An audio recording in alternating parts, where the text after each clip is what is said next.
Assalamualaikum warahmatullahi wabarakatuh. Ketemu lagi di Cipok Podcast pada malam hari ini ya.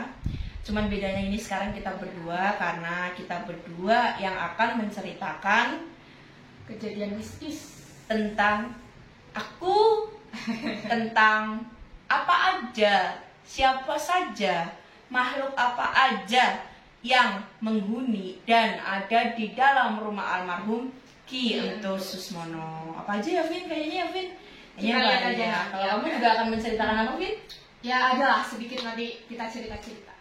Oke, sebelumnya saya ingin mengucapkan bahwa kita tidak memaksa kalian untuk mempercayai apa yang kita ceritakan. Kita hanya menceritakan apa yang kita lihat dan apa yang kita rasakan. Oke, Bismillahirrahmanirrahim. Saya di sini ingin menceritakan tentang penghuni atau makhluk yang tidak kelihatan yang berada di rumah Ki Entus Susmono. Sebelumnya jangan lupa like, komen, dan subscribe channel Jangan Entus Cilik supaya kita semangat untuk bikin video-video untuk hibur semuanya, cakur-cakur dengar. Oke, kalian pasti banyak banget nih, Vin, orang-orang yang bilang, Mbak Jana gak takut di rumah sendirian, apalagi sekarang ada makamnya Abah gitu kan. Mbak Jana, aku kalau masuk rumahnya Mbak Jana itu merinding. Mbak Jana, ada apa aja sih di dalam rumahnya Mbak Jana? Oke, yang pertama akan saya ceritakan, pernah ada satu kejadian, Vin, yaitu insiden kecelakaan kendaraan bermotor dan mobil. Ini benar-benar real dan korbannya meninggal dunia. Waktu itu aku posisinya masih di rumah dinas, Vin. Masih tinggal di rumah dinas Bupati, Abah Entus masih hidup waktu itu. Posisinya itu, kejadiannya itu mau maghrib. Bahasanya wong Tegal kan sandakala ya, bahasanya itu. Jadi ketika itu aku langsung dikabarin tuh sama orang-orang rumah, Bah, ada kecelakaan di depan rumah dan korbannya meninggal dunia, laki-laki. Nah, aku akan menceritakan kronologinya seperti ini. Jadi laki-laki ini tuh asalnya dari desa tetanggaku, tetangga desa. Dia habis ngantar mamanya belanja waktu itu. Ini cerita berdasarkan saksi ya. Habis ngantar mamanya belanja, lalu dia tuh mau beli pulsa atau mau beli apa di desa seberang. Nah, padahal kan sudah banyak orang yang ngomong kalau menjelang maghrib itu jangan suka naik motor sembarangan, kebut-kebutan gitu. Nah, pada intinya waktu itu si cowok ini tuh ngebut. Jadi dia dari arah sini, wetan apa kulon sih namanya, wetan apa kulon ya ini ya. Cowok ini dari sini. Nah, habis itu dia kan di depan motor ini kan ada mobil di depan si korban ini, si ayah korban ini ada mobil. Otomatis dia mau mendahului mobil ini kan kehalang tuh, kehalang sama mobil ini. Nah, sedangkan kan kamu tahu kan daerah rumahku ya, bukan cuma daerah rumahku, menjelang maghrib pasti orang lalu lalang, ada yang pulang kerja, ada yang apa gitu. Nah, setelah itu kendaraan dari sini nih, brum brum brum brum brum, naiknya tuh kayak motor jengki, semacam kayak Supra atau Jupiter itu, aku nggak tahu ya. Orangnya waktu itu nggak pakai helm.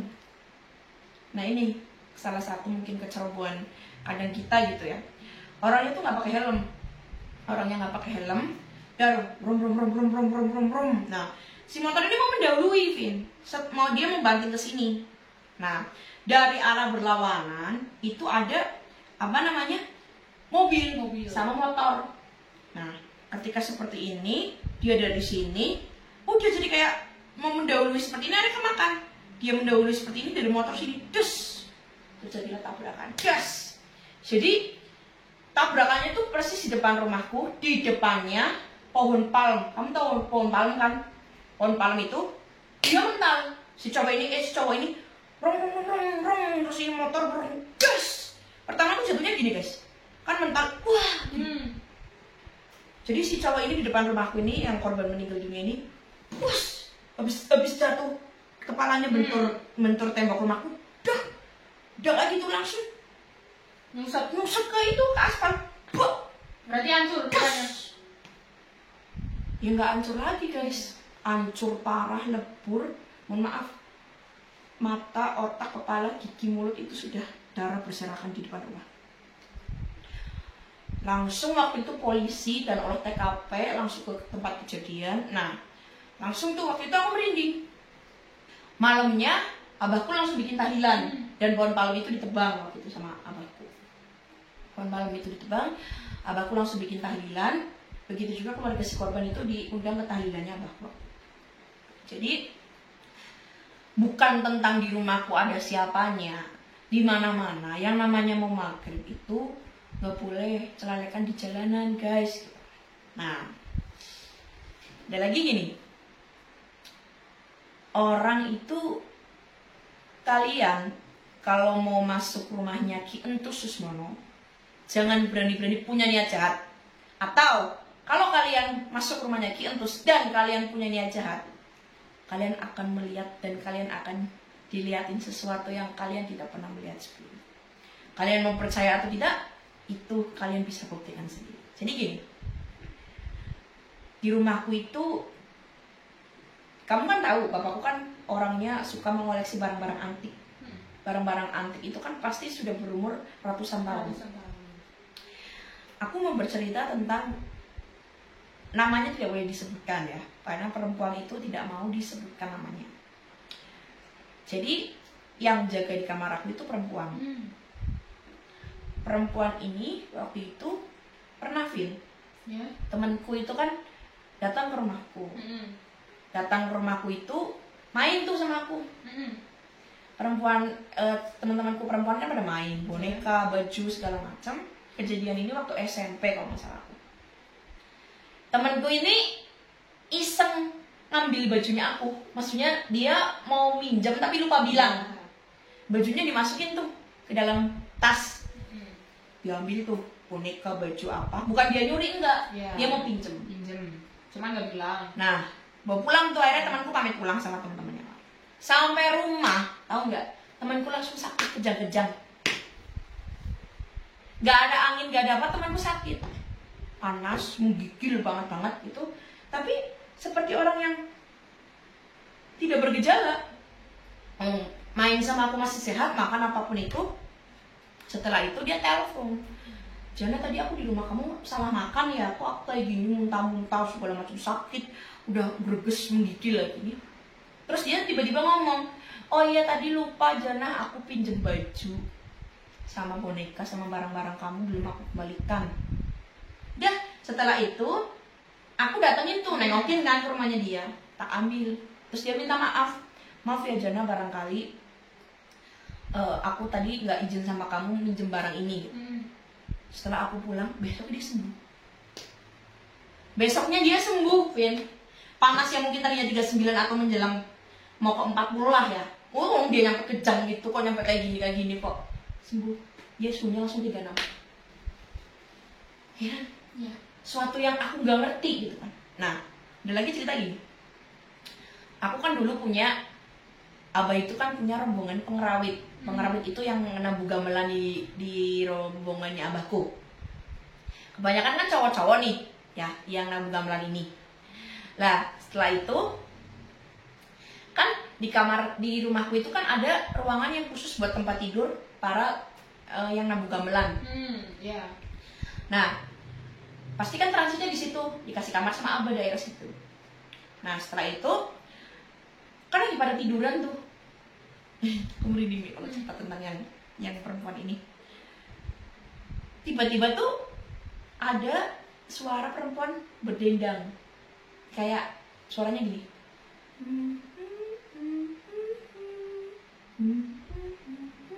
kayak gitu.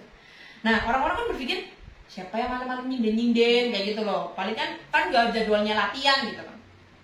Setelah itu si perempuan ini dicamperin tuh sama si salah satu krunya abah. Cara bahasanya orang Tegal kayak Mbak, Menek, Gepung. Ngertinya orang ini kan pembantu baru gitu kan. Nah, setelah itu tek datangin tuh perempuannya. kamu tahu apa yang terjadi? Tangannya tuh nembus, serep, langsung hilang. Perempuannya pakai baju putih, rambutnya panjang, serep, langsung hilang. Dan tangannya itu, tahu kamu kayak semacam, bukan belatung ya, apa sih namanya itu, semacam kayak gitu. Iya Pak. Nah, itu gangguan dari pengerawitnya abahku. Terus ada lagi, abahku kan yang tadi kamu tahu ya, koleksi barang-barang antik. Nah, abahku tuh koleksi yang namanya dipan. Dipan itu amben. Amben itu kayak yang buat tempat tidur itu loh, yang kayu. Abahku tuh beli di salah satu orang Cina. Tapi yang punya barang itu tuh udah meninggal, Vin. Oke. Nah, dipan itu dipakai buat tidur pengerawitnya abahku di kamar itu. Nah, suatu malam itu cuma ada 3 orang tidur di kamar itu. Bayangin dong, 3 orang tidur di kamar itu, dan gak bisa terpungkiri 1 orang tidur di atas dipan yang itunya baru meninggal, yang pemiliknya baru meninggal. Jadi ini dipan, ini orangnya tidur, 1 orang nih di atas dipan ini. Tidur kan di lantai 2 berarti ya. Tahu nggak, besok paginya dia, si pengerawit ini beserta dipannya itu tiba-tiba langsung di lantai paling bawah, di garasi mobil, beserta dipannya pindah ke bawah. You know, logis nggak kalau dipikir? Enggak sih. Tapi itu kejadian di rumahku, Vin. Jadi si dipannya ini ditidurin sama si cowok ini, si pengerawitnya aku. Besoknya dipindah di bawah. Kejadiannya sore malam atau Kejadiannya kan malam. Orang itu baru bangun pagi. Nah, aku saya di bawah beserta dipan ini. Lah waktu dicek ke atas, dipannya juga nggak ada. Tapi sama sekali nggak ada yang lihat. Sama sekali nggak ada yang lihat. Kaget. Akhirnya waktu itu abahku langsung ngembaliin dipan ini ke keluarga pemiliknya. Mungkin nggak mau barang itu, mungkin itu barang kesayangan yang akhirnya dijual, akhirnya dikembalikan sama bapak. Kamu merinding ya? Iya. Lagi di rumahku itu kan ada banyak gamelan gong. Salah satunya gamelan macan. Gamelan macan ini memang gamelan yang sangat disayang sama bapakku, karena gamelan ini dibeli itu dengan perjuangan yang penuh. Ih, merinding. Aduh ya Allah. Nah, gamelan macan ini kan punya gong gede banget. Percaya nggak percaya, gong ini tuh sering bunyi. Jadi gamelan macan di rumahku kan ada gongnya. Gong ini tuh sering bunyi sendiri. Gong. Kadang ada suara cowok. Gitu. Malam-malam suara. Gitu. Dan itu sosok yang besar di rumah aku. Itu tempatnya memang di atas ya, semacam kayak mungkin genderuwo. Jadi suaranya tuh kadang seperti orang gitu. Begitu. Makanya suara-suara yang seperti itu akhirnya seperti bukan hal yang asing lagi. Tapi yang gong ini tadi gak jahat, guys. Dia cuma ingin menunjukkan eksistensi. Nah, lagi nih yang di kamar aku juga ada satu kejadian yang lumayan membuatku kaget. Jadi perempuan yang di kamarku ini ya, Miss, kayak itu. Di kamar aku kan ada kayak semacam balkon. Waktu itu pengerawitnya bapakku itu jalan-jalan tuh di atas balkon, kan pasti pada jemur baju, pada jemur badan, pada mainan apalah gitu kan, foto-foto saya. Tiba-tiba di balkon depan kamarnya aku itu ada perempuan. Ini sekitar Isya atau apa gitu ya.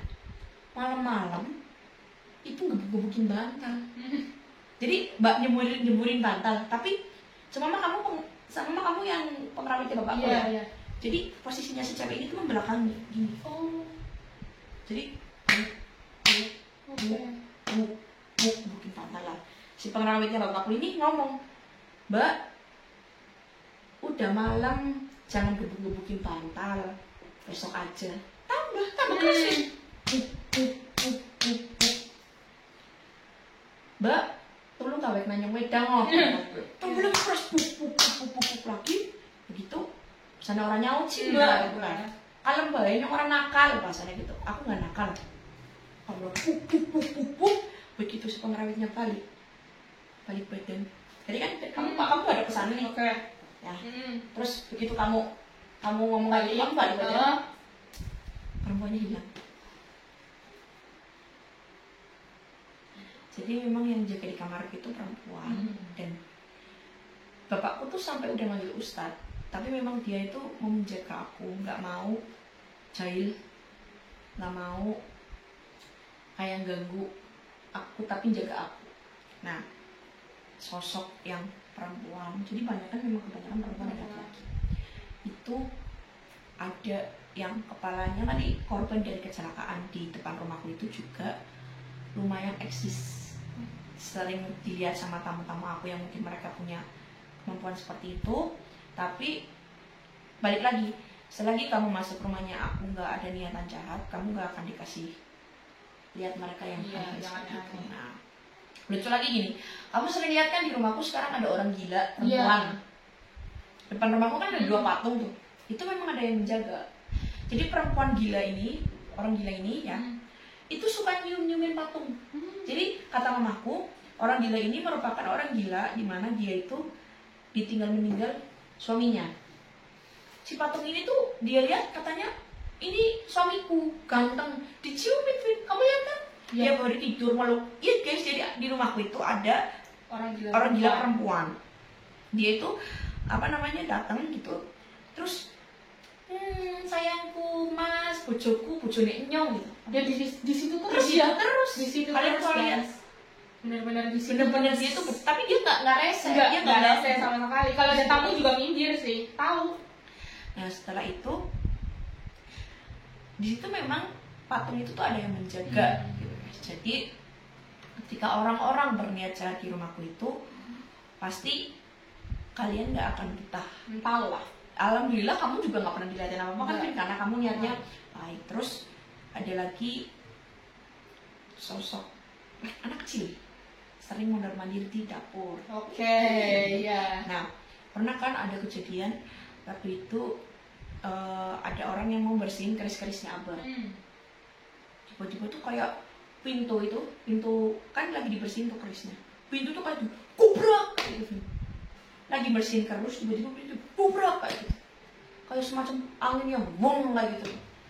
Dan kita kan nggak tahu kodamnya apa. Jadi itu sih beberapa kejadian yang mungkin aku bisa ceritain sekarang gitu.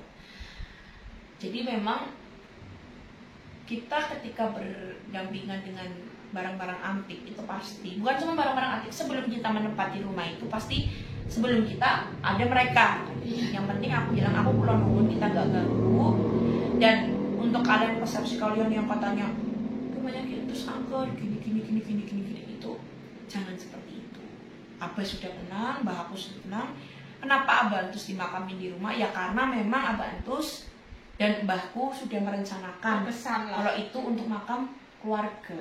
Nah, abahku bilang bahwa keadaan seperti apa, Abah ingin tetap di tanah itu. Karena abahku bangun rumah itu juga dengan, abahku kan berasal dari orang yang, mohon maaf, dulunya bukan orang punya. Mbahku ya bagi, jadi bapak dari Abah Antus itu hanya seorang dalang desa dan tukang odong-odong. Abahku menikah dengan mamaku itu yang aku pernah jelaskan di Cikok Podcast kemarin. Numpang di rumah mertua tuh 15 tahun. Bisa bikin rumah itu, ya usaha. Makanya abahku sangat sebetah-betahnya di rumah dinas. Abahku itu sangat sayang dan senang banget di dalam rumahnya sendiri. Aku mau cerita nih tentang cincin yang pernah hilang. Kalian pasti pengen tahu dong kejadian sebelum Ki Entus meninggal itu kehilangan cincin. Itu memang benar. Jadi cincin ini tuh berwarna hijau. Aku nggak tahu cincin itu kenapa Abah bisa sayang banget. Aku itu nggak tahu. Karena kan ibaratnya Abah itu kadang bertransaksi cuma lewat banking kan sekarang, atau Abah dalang gimana, atau Abah nyantri datang ke pondok pesantren mana dapat cincin itu. Ketika itu yang nyuri cincin ini tuh udah sering rumahku, Vin. Jadi dia tuh udah sering ke rumahku dan tahu kapan jam-jamnya abahku tidur. Otomatis kata maling itu mengendap-endap. Nah setelah itu abahku kan tidur. Kalau tidur kan pasti ngelepas cincinnya. Tidurnya itu di depan. Jadi abahku tidurnya itu, abahku kan di mana aja bisa tidur. Jadi di depan tuh ada semacam ruang tamu. Tapi ada CCTV 4. 2, pojok kanan atas, pojok kiri, belakang kiri atas, belakang kiri bawah. Habis itu aku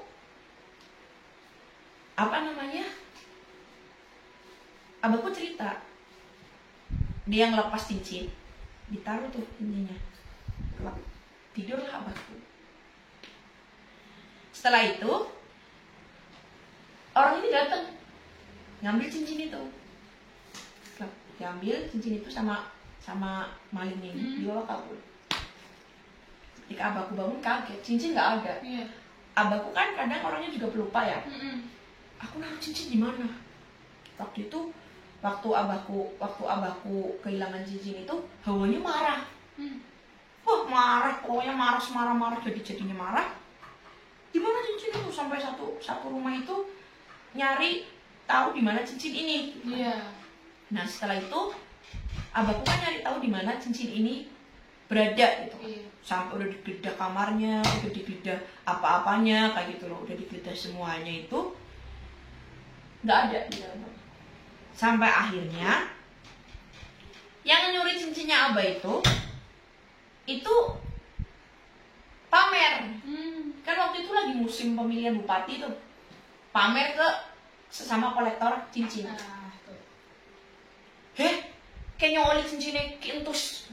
Ini aku dapat cincinnya Ki-Entus, cincin kesayangannya Ki-Entus yang dipakai waktu foto kampanye. Kan? Iya. Cincinnya aku tuh banyak, Vin. Tapi yang paling kesayangan itu gitu.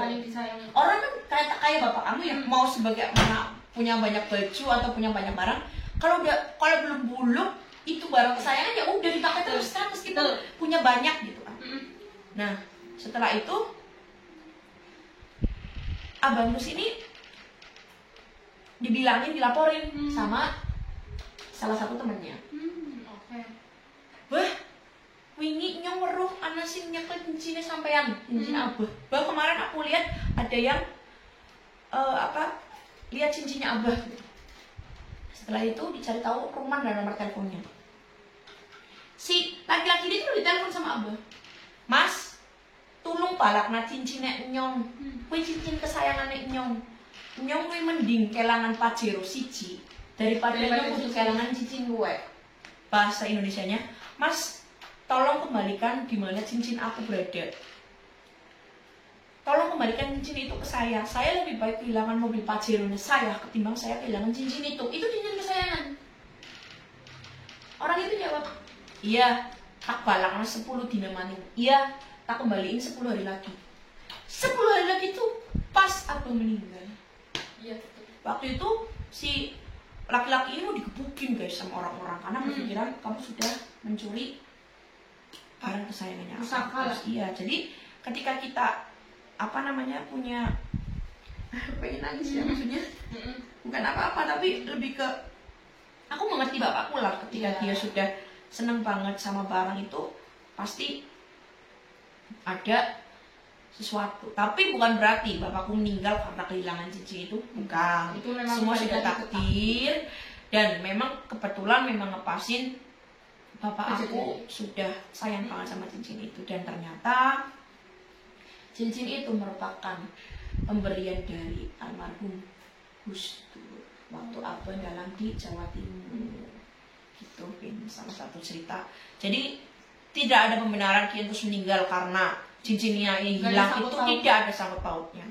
Ki-Entus meninggal itu murni kecapean, sakit diabetes, karena Abah Entus itu sakit diabetes, di mana alarm tubuhnya itu mati. Jadi ketika Abah Entus itu diabetesnya tinggi, itu tuh nggak ada pengaruh apa-apa sama dirinya, nggak ngerasa apa-apa.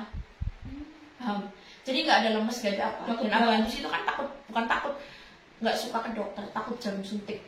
Itu sih yang mau aku ceritakan. Silakan Vina barangkali mau menceritakan. Sebelumnya aku nuwun dulu sama yang ada di sini. Niat kita mau baik, sharing sama teman-teman biar sama-sama tidak saling mengganggu. Iya. Sebelumnya aku juga pernah yang ngalamin. Cuman ini beda dari topik yang tadi. Ini kejadian aku alami bukan di rumah ini, tapi di toko. Tahu kan toko aku? Nah, di toko itu kan udah biasa kan, yang namanya ruko itu kan tingkat ya. Di lantai bawah, dulu kan aku jualan HP. Setelah udah semua kan tidur kan di lantai atas. Setelah udah di lantai atas, HP buat isi pulsa. Kan otomatis jejer dong. HP ini, telepon HP ini satunya. Jadi sama-sama telepon. Padahal kita kondisi di atas. Sama-sama telepon, jadi HP yang buat isi pulsa telepon lagi ke HP satunya tanpa ada yang nyentuh, tapi bisa. Akhirnya turun semua. Setelah turun semua, dicek, ternyata HP-nya diangkat satu kan, padahal HP yang telepon itu di sampingnya diangkat, ternyata ada suara cewek. Padahal itu kejadiannya sama sekali dia itu telepon sendiri. Setelah diangkat itu benar-benar suara cewek dan jelas. Cuman ketawa, hanya ketawa aja, terus ditutup sendiri tanpa kita sentuh. Dan ada lagi kejadian di toko juga. Di depan tokoku kebetulan itu pohon kersem. You know lah pohon kersem ya. Nah, pohon kersem itu udah bener-bener rindang besar, tumbuh besar, udah kayak pohon beringin gitu kan. Udah besar sampai lantai atas itu kan, sampai atap. Dan ternyata di situ emang ada miske gitu kan. Miske yang memang penunggu di situ. Suatu ketika ada orang beres-beres di toko. Orang beres-beres di toko itu laki-laki. Laki-laki itu lagi tiduran sambil nonton TV tiduran santai lah, karena kan selesai pekerjaan itu kan waktunya orang santai. Setelah santai dia nonton TV itu pas banget di setelnya itu waktu tayangan ulang Dunia Lain. Pas Dunia Lain itu disetel lah, dan ternyata yang kata orang ini penunggu kersem ini masuk ke dalam TV. Masuk akal nggak? Di dalam TV waktu kita nonton itu orang yang kerja di toko aku nonton, keluar sepeda dari TV itu keluar. Ini TV kan, keluar, bener-bener keluar dan jalan santai, nggak nampak sama sekali. TV-nya dijebol, bener-bener tembus. Dan itu memang balik lagi ke kersem itu. Jadi dia kayak nakut-nakutin aja loh. Terus ada lagi kejadian di toko itu juga malam, itu kejadiannya malam. Ayahku, Umi, aku itu udah waktunya tidur kan, jam 11:30 lebih. Kita tidur, dan Umi itu kan tidurnya di samping tangga itu kan tidur. Ternyata malam kira-kira jam 1:30 gitu kan, 1:30 kaki Umi ditarik. Ditarik, mau dibawa turun ke tangga, ya kan? Umi sama sekali nggak sadar, tapi benar-benar kukunya itu panjang lah, hitam, kukunya hitam panjang, ditarik. Akhirnya aku refleks kan, aku sama ayahku bangun karena ada suara tangga krek gitu kan. Akhirnya bangun, setelah lihat ternyata miske ini mau narik Umi turun ke bawah, mau ditarik gini. Akhirnya refleks, aku tarik-tarikan. Setelah tarik-tarikan, dia kan tenaganya lebih kuat ya, karena kan beda energinya berbeda. Tenaganya lebih kuat. Akhirnya ayahku bantu dari belakang. Akhirnya kita narik kan. Akhirnya bisa. Akhirnya Umi tuh langsung dibawa ke tempat tidur lagi, dan miske itu pergi. Setelah kita lihat, di kaki Umi itu ngecap kuku kayak cakaran gitu, biru, nggak bisa jalan, vertigo. Jadi vertigo kurang lebih 1 bulan vertigo. Ini kuku masih ngecap sampai 1 minggu 2 minggu tuh masih ngecap panjang, dan cuma 3, bukan 5, jadinya nggak 5, hanya 3, tapi nariknya kuat banget. satu kaki tok, nggak dua-duanya, tapi udah sampai setengah tangga. Padahal tangannya tuh tinggi kan, itu udah sampai setengah tangga, benar-benar sampai setengah tangga. Kakinya ditarik gitu kan, tarik 3 jari, 3 jari itu narik, benar-benar narik, ditarik. Cuman Umi sama sekali nggak kerasa, sama sekali nggak kerasa. Dan banyak sih kejadian mistis di situ, karena mungkin pusat kota juga, dan di situ banyak kejadian kecelakaan yang memang nggak diketahui sebabnya apa. Yang waktu itu aku pernah bilang itu kan, di situ ada, di samping tokoku memang ada salah satu jalan yang memang misterius, yang kita selidiki juga kan, itu memang misterius. Jadi tikungan dibikin kayak jalan lurus. Jadi kalau orang lewat tuh seolah-olah lurus gitu. Betul, seolah-olah lurus. Akhirnya dia nabrak. Dan itu nggak pernah ada yang selamat. Selalu meninggal. Itu nggak pernah ada yang selamat. Bener-bener nggak ada yang selamat. Mungkin itu nggak ngerti ya, karena apa ya? Oh alam ya. Mungkin penunggu situ. Cuman kan udah banyak lah. Setiap tahun kejadian di situ memang rawan kecelakaan. Ada aja. Dan itu benar-benar nggak ada korban yang selamat. Walaupun motornya itu nggak pernah hancur, mobilnya nggak pernah hancur, tapi orangnya meninggal. Dan itu banyak lagi sih. Mungkin lain waktu kita cerita lagi sih. Iya, sekarang kita mau telepon Ya. Ustaz John biar untuk memberikan kita semacam bujangan gitu ya. Kita langsung telepon Ustaz Johnnya. Ada nggak? Aktif nggak ya? Tuh. Nah. Halo, Assalamualaikum Ustaz. Kita langsung hadapin di sana aja. Iya Ustaz, tadi kita udah cerita ke teman-teman semuanya tentang hal-hal yang terjadi di dalam rumah kita gitu. Salah satunya kan tentang peristiwa waktu ada orang kecelakaan meninggal dunia di depan rumahnya Jana Ustaz. Gitu. Nah jadi kejadiannya waktu itu di depan rumahnya Jana itu kan si cowok ini tuh mau itu Ustaz, mau lewat rumahnya Jana itu mau maghrib posisinya. Sandakala kan Ustaz kalau katanya orang Jawa itu sandakala gitu. Lah tiba-tiba si apa namanya ganggu Vin, aku ceritain gitu ya. Jadi ini gini ya Ustaz. Ini tuh posisinya gini. Ini si cowok korban ini nih. Gini set. Nah, tiba-tiba dari arah berlawanan itu ada motor Ustaz. Ada motor, ini mau menghindar. Si korban ini mau menghindar, mau ke sini. Nah, ternyata dari arah berlawanan itu ada motor juga. Akhirnya tabrakan. Just tanpa helm kan Ustaz. Just. Akhirnya dia tuh pertama tuh badan itu mental gini ke temboknya Jana gini, terus akhirnya jatuh ke depan, kepalanya remuk Ustaz. Nah setelah itu si cowok ini tuh meninggal dunia di tempat, badan sama kepalanya remuk, tapi alhamdulillah langsung ditahlilin sama Abantus waktu itu, dibikin tahlilan di jalan itu juga dan dibersihin waktu itu. Cuman kan persepsinya orang-orang tuh Ustaz ngiranya di dalam rumahnya Jana tuh makhluknya jahat gitu Ustaz. Nah aku pengen Ustaz tuh ngurusin ke teman-teman semua bahwa kita itu hidup berdampingan ya Ustaz ya.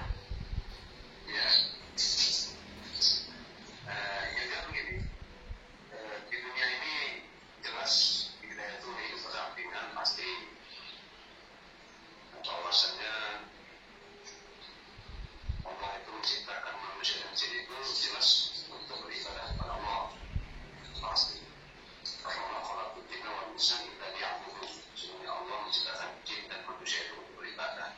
Nah, berkaitan dengan situasi kondisi yang diceritakan oleh Jana tadi, itu bisa jadi bahwasannya ada sesuatu yang mungkin mengganggu wilayah sana atau bagaimana, karena jin juga ada juga jenisnya banyak. Kemudian jin itu sekarang dia mulai ada. Karena itu sih Ustaz, iya karena si cowok ini tuh dulunya memang orangnya tuh bukan galgil, tahu galgil nggak Ustaz, orangnya tuh sok jagoan gitu, celelekan gitu. Jadi lewat rumahnya Jana tuh ngebut, dalam posisinya ngebut waktu itu Ustaz. Nah, itulah.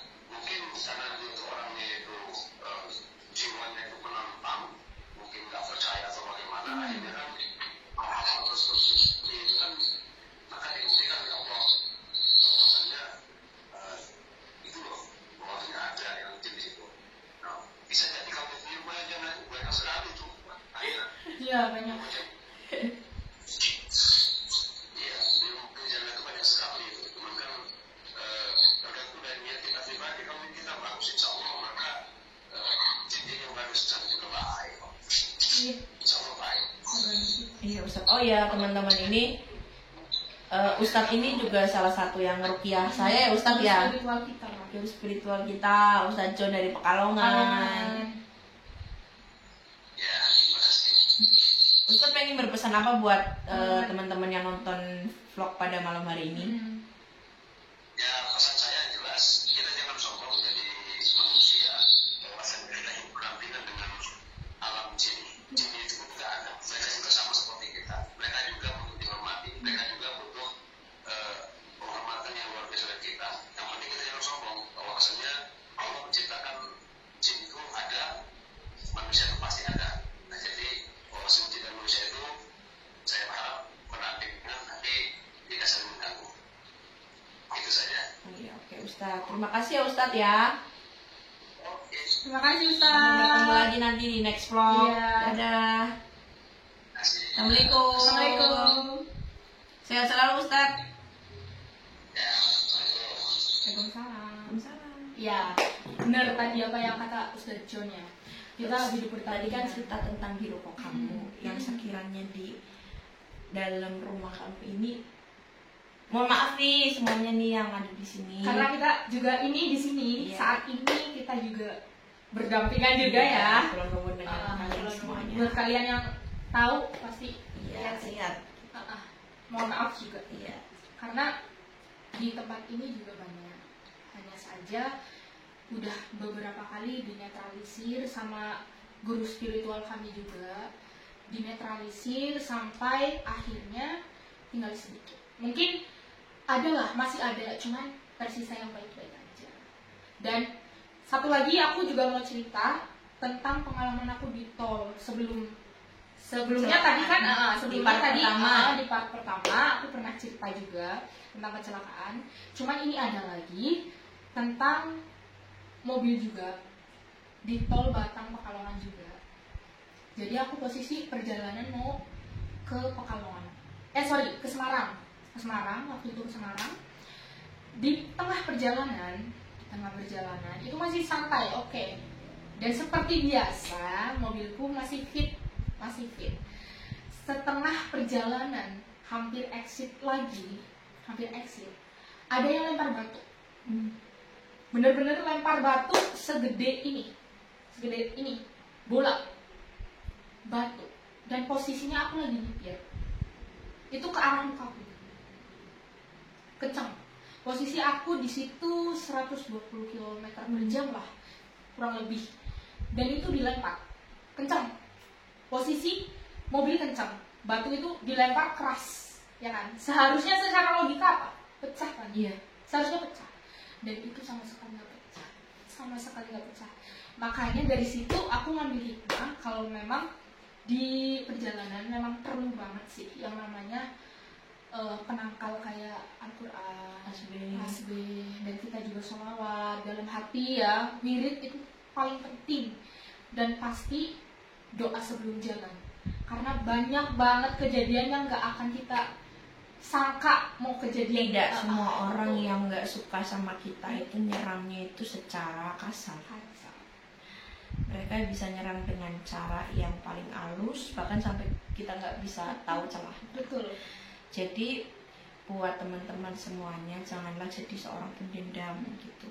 Sesakit-sakit hatinya kalian sama orang, jangan sampai menyakiti mereka dengan ilmu seperti itu, karena nanti di akhirat juga akan bertanggung jawab. Kalau kalian dijahati dengan ilmu yang hitam seperti itu, kita hanya diam aja, karena pasti orang itu hancur sendiri. kita tinggal tunggu waktu mainnya. Jadi kayak di rumahku itu walaupun ada makam ya udah gitu. Iya. Kalian nggak usah takut, bila perlu disiaroin karena mereka yang sudah meninggal sudah tenang, hanya butuh doa. Oke. Doa. Jadi gini Vin, rumahku itu kan pernah didatengin sama tim Mister Tukul Jalan-Jalan. Oke. Nanti ada liputannya juga aku tunjukin gitu. Jadi waktu itu rumahku pernah jadi buat tempat syuting Mister Tukul Jalan-Jalan. Terus waktu itu kan salahnya nggak beraksi di rumahku, maksudnya nggak membuka Pak Solepati, terus Mbak Citra sama Iya. Mbak Risa Saraswati Risa. waktu itu dia hanya bilang di rumah kami itu kebanyakan perempuan dan sosok tinggi yang gitu. Tapi mereka nggak jahat, mereka rambut tuh gini untuk kayak gitu. Cuma waktu itu mereka cuma syuting wayang aja di rumah. Gitu guys. Dan Jadi rata-rata menjaga sih. iya. Jadi mereka yang berada di rumahku maupun di rumahnya Vina itu lebih tahu Iya. yang datang ke rumah kita itu punya niat apa datang ke rumah kita. Dan sama, rumahku juga gitu. Natural selection. Jadi untuk kalian yang belum tahu, memang aku Firman Nurjananto Susmono itu sudah pernah dibuka mata batinnya, sudah pernah merasakan kesurupan. Jadi banyak banget kejadian yang aku bilang ke temanku, kamu mamanya sakit, jangan ditinggal, mama kamu butuh kamu, ternyata seminggu kemudian meninggal, gitu. Ya kembali lagi ke orang yang sudah pernah kesurupan itu pasti gampang banget dimasukin lagi gitu. Aku ya nggak mau punya kemampuan seperti itu karena nggak tenang gitu kan. Iya, Jadi betul. punya kemampuan seperti itu harus bisa ngimbangin antara Iya. dunia kita dan dunia Bener. mereka. Dan kita harus terlihat biasa Gitu. saja. Jadi lewat dari di Solo itu kan aku juga yang tadi aku cerita. Aku di Solo itu punya teman. Jadi gini, aku waktu di Solo itu orangnya tuh sukanya kan duduknya di pojok. Tempat sekolah aku ini adalah sekolah yang angker di Surakarta. Ada sekitar 7 sumur di sekolahku, ada pohon beringin juga, dan waktu itu ya sering banyak kesurupan lah. Waktu aku sekolah itu kan sekolahnya kan sekolah karawitan ya, pernah tiba-tiba lagi latihan, namanya wayahnya gending, gongnya bunyi kan, waktunya belum bunyi ternyata bisa bunyi. gong kayak gitu. Terus sering dengar suara perempuan nyinden kayak gitu. Terus aku waktu di SMA, jadi pengalaman waktu SMA nih, aku tuh selalu duduk sendirian di belakang. Jadi aku sekolah di sekolah SMK Negeri 8 Surakarta. Aku duduk sendirian di belakang. Aku tuh punya teman dulu. Makanya aku sering dibilang Ijana orang gila gitu. Padahal ada teman. Sering dibilang, ih ketawa-ketawa sendiri. Padahal aku tuh ya ada temennya. Iya. Cuma mereka nggak percaya kayak gitu. Jadi balik lagi sih ke kepercayaan kalian, dan yang penting kita tuh nggak ganggu mereka. Mereka mau bereksistensi seperti apa boleh, tapi jangan mengganggu. Gitu. Semoga vlog kali ini bermanfaat untuk kalian. Kita tidak menakut-nakuti, sekali lagi kita tidak menakut-nakuti, tapi kita hanya share apa yang pernah kita alami.